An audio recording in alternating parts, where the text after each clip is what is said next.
Shantanu Narayan is a 22-year veteran of Adobe and has been the CEO since 2007. Adobe is one of the world's biggest and most diversified software companies, supporting everyone from students to the world's largest corporations. Under Narayan's leadership, Adobe has posted record revenue, and he has positioned the company to capitalize on the work-from-home revolution in a world transformed by the COVID-19 pandemic. Hi, I'm Jen Rogers. Thanks so much for watching. And Shantanu Narayan, thanks so much for coming on and joining us. Thanks for having me, Jen. So before the pandemic, you talked about how every enterprise realizes they have to be a digital business. And I'm not sure that CEOs and employees realize just how quickly this was going to be proven true. Is the pace of adoption that we have seen in this part of the year recently, the uptick that you've seen, do you think it's going to slow down, or does this trajectory continue? Jen, my take on what has happened in the pandemic, to your point, is it's certainly been an inflection for adoption of technology. But the tailwinds that we're seeing across all three of our businesses, in fact, what's happening on the creative side, what's happening on the document side, and certainly what's happening on customers engaging with customers, I don't think you're going to be putting the genie back in the bottle. And all of us have seen the benefits associated with engaging digitally. And any company that doesn't have a great web presence, a great mobile app, the ability to do commerce, and the ability to deliver a personalized experience, I think is going to be disadvantaged. So I believe this is going to be fueled for years to come. So you just talked about the three parts of the business. Adobe posted record quarterly profit of $3.23 billion last month. That's up 14% year over year. Growth was actually spread pretty evenly if you looked at it across the segments, digital media, creative, both growing some 19% on revenue basis. Document Cloud, though, was up 22%. And I want to actually zoom in on the document business. I think it touches everybody that's working at home, their life a lot with PDF, the electronic signature solutions. Do you see any reason to have a printer anymore?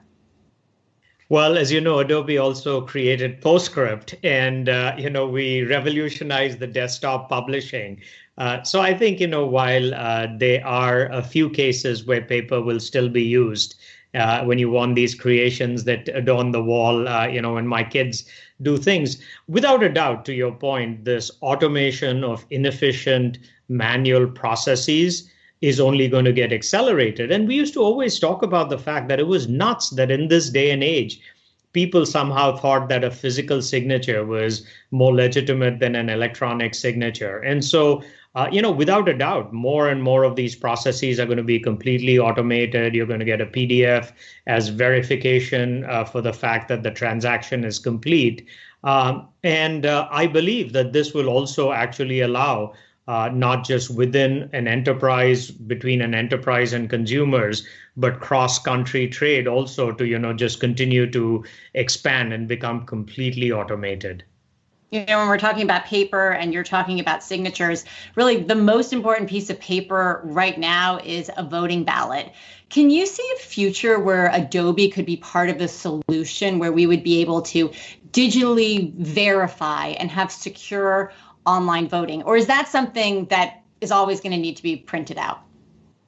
Well, I think to your point, clearly the voting process itself and when you go into a voting booth has become electronic. If you remember, we used to have to write that out, and now increasingly a lot of that is electronic. But there are some countries, for example, in India, where the voting actually goes on for well north of a month. The entire process of how you understand the voter registration list and manage all of that, PDF has been used, to a very significant extent in those particular cases. And the adoption of forms, as all of us are increasingly filling out forms, I do see a day where you're going to be able to, create this form. You're going to be able to authenticate who you are and validate it, and then just submit it. And I think that will make it fraud-proof. That'll make it faster. And hopefully, I think to your core question, it'll prompt more and more people to vote, because at the end of the day, that is our biggest civic responsibility. Right now, there's also a lot of focus on truth in social media and in news, whether it's disinformation or deep fakes. Are you worried at all about manipulation of images and content? Well, Adobe is taking a really critical role at looking at all the content. As you know, our software is used to create the world's content. And a year ago, we actually talked about what we are calling the Content Authenticity Initiative, which is to really say, how do we take everybody in the content chain and work as a combined organization and with leadership to make sure that people can verify that the content that they're consuming is authentic. It is a really critical part. What we're doing, we've partnered, as you may realize, with companies like Twitter and the New York Times. I think you'll see more announcements with platform providers and chip manufacturers.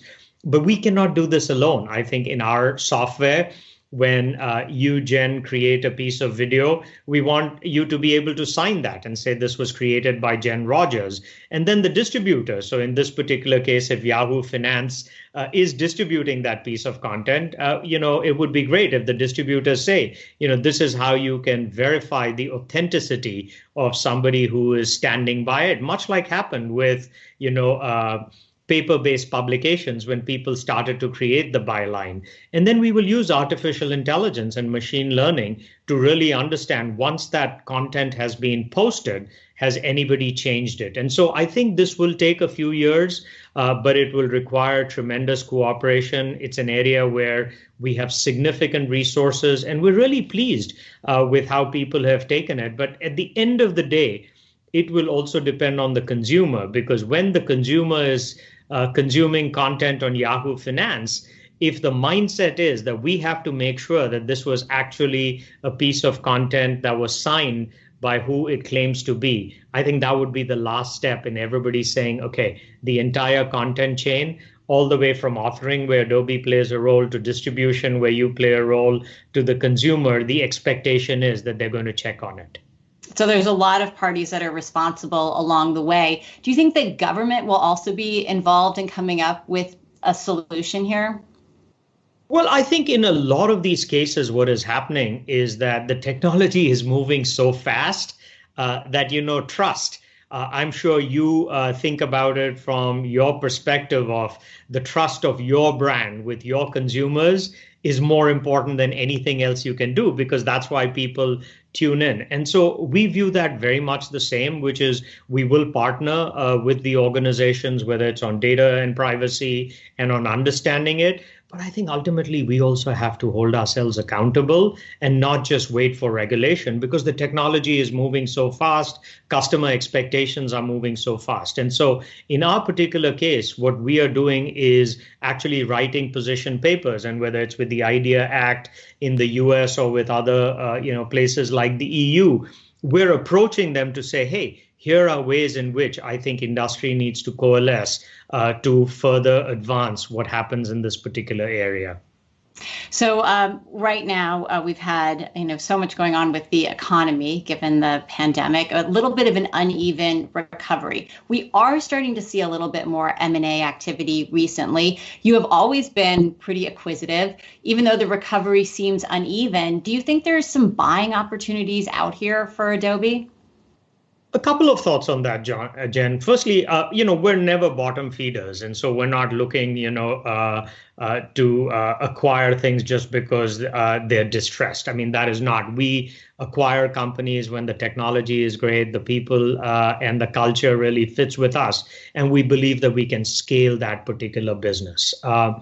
We are very pleased with the portfolio that we have. When you look at all three of our businesses, to your earlier point, there's tremendous growth, but there's a lot of innovative things that are happening. I think the one area where we're all trying to understand is, because culture and values are so important to us as we acquire people. I mean, when we acquire a company, the biggest asset that we're acquiring is frankly the people. And so I think we'll all navigate in this pandemic environment. How do we understand culture, and how do we get to know the leadership that will be critical, if we should make an acquisition? But we're always on the lookout, and we prefer, small businesses that we can completely scale, that have a really great technology base and a culture and value system that resonates with Adobe. So culture has really helped companies, I think, stay connected at this time, which has been so critical as everybody has been working separately. But it's really been more than just the pandemic in terms of culture recently, with the racial reckoning that's been going on in this country. Many Silicon Valley companies have really been embracing different social justice issues. And then other companies, most recently Coinbase has been out there saying that they want to be apolitical. What is your strategy for Adobe? Well, since the company was founded, we've had a very simple philosophy, which is if you don't treat people equal, and if you don't understand that your customers are diverse, and you don't serve them appropriately, you're never doing the right thing. And so from our perspective, we actually have a set of principles that we've written down, and the set of principles helps us decide when is this an issue of equality. And given our platform, and given the fact that the company has grown and we're one of the largest software companies in the world, I think it is incumbent on us to use that platform when appropriate to talk about issues that are important to us. The social injustice that you referred to, we were vocal about some of the things that needed to be done, because racial injustice is not something that we can stand by and see.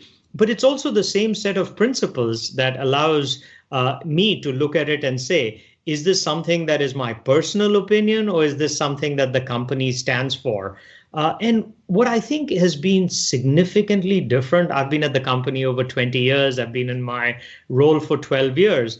I think the next generation of employees, the millennials who are also joining the company, they have a point of view where they want to hear from their leadership as to what the company stands for. So I love the set of principles that we have.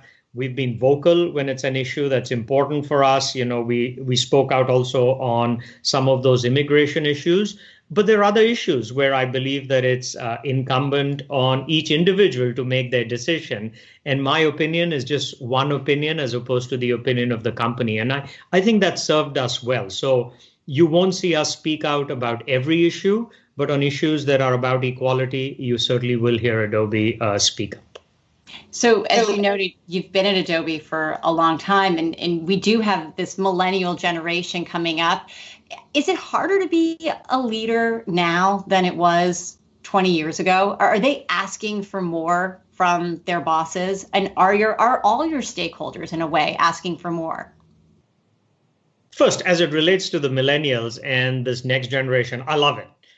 We have had a very aggressive college hiring program, and these people are scary smart, and their energy. I mean, if there's something that I miss, it's not being in the room when you have, the summer internship program or the new college graduates, and you're in that room and they're just questioning you about everything that Adobe does. And, that really tells you that they're there to question the status quo, and they're there to push the envelope forward. And so any company that doesn't realize that you are trying to target them as employees, but also as customers, frankly, in terms of, how they will look to companies when they make their purchasing decisions or how they innovate. So on that front, no question. We love the fact that we can have as many millennials in the younger generation, and frankly, all around the world. College hiring is the most ambitious way in which we hire people. To your other question associated with, the various stakeholders that people have to deal with, we've always felt that, employees, customers, but the communities in which we participate are an important part. Well before it became fashionable in Silicon Valley, John Warnock and Chuck Geschke, who started the company, we gave away 1% of net profits, to causes, and we were profitable from year one. And so, a lot of companies give away profits, but they're really not profitable yet. And so we've always believed in giving back to the community. But you're right. I mean, whether it's sustainability, whether it's climate, whether it's social injustice, whether it's, commenting on political things, the expectations of leaders is different right now. But again, I'm so fortunate. I mean, between Ann Lunas, who heads up our, entire marketing organization, and Gloria Chen, who's our Chief Human Resources Officer, and Dana Rao, who's our Chief Legal Officer, we have a group that enables us to have a conversation about, what is it that represents what Adobe stands for. And so I think writing down those principles has helped it not appear like we're shooting off the cuff when it comes to one of these important issues for stakeholders. It is interesting hearing you talk about the history a little bit, because Adobe has been front and center on issues before. It has a long history.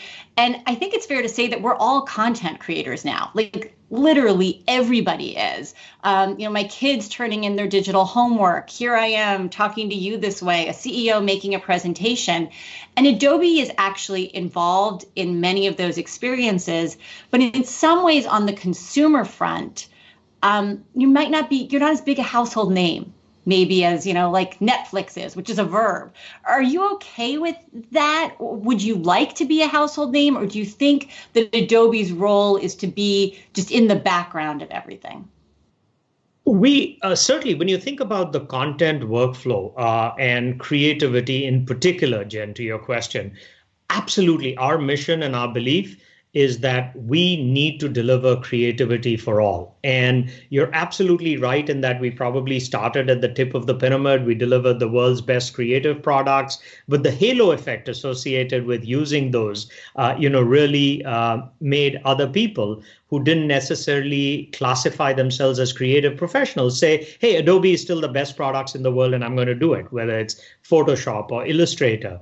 We have embarked on a very aggressive strategy to make sure that our tools are accessible, are affordable. Even when we completely pivoted to the cloud, as you know, it made it so incredibly affordable for somebody to use it. But I'll name a few products. I mean, we just released Photoshop Camera, which allows you to take pictures. We were talking about filters before we went on air, and that's something that you can do, a magical job of. Photoshop Express, we've really embraced mobile, not just as a consumption device, but as a creation device. And so with Spark and a whole bunch of new suite of products, Adobe Fresco to be able to draw.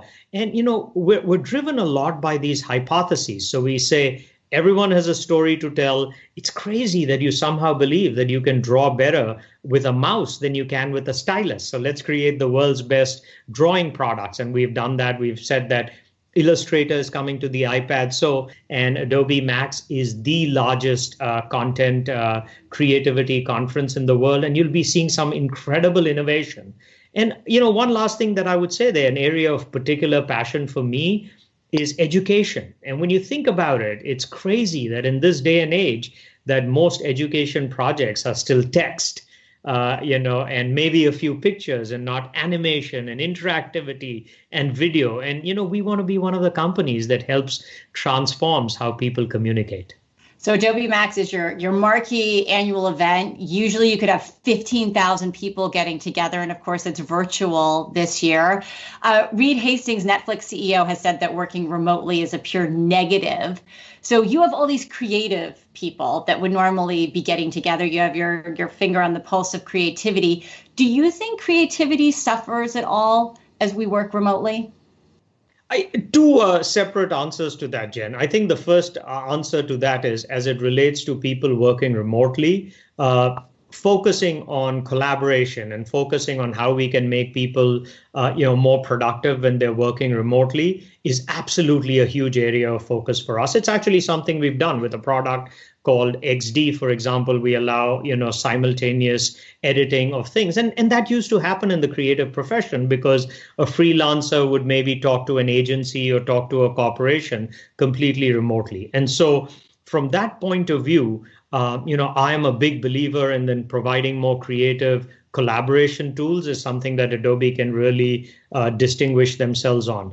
To your other point of, the whole creation process and co-creation, and whether it's for creatives or whether it's for office workers, what's missing?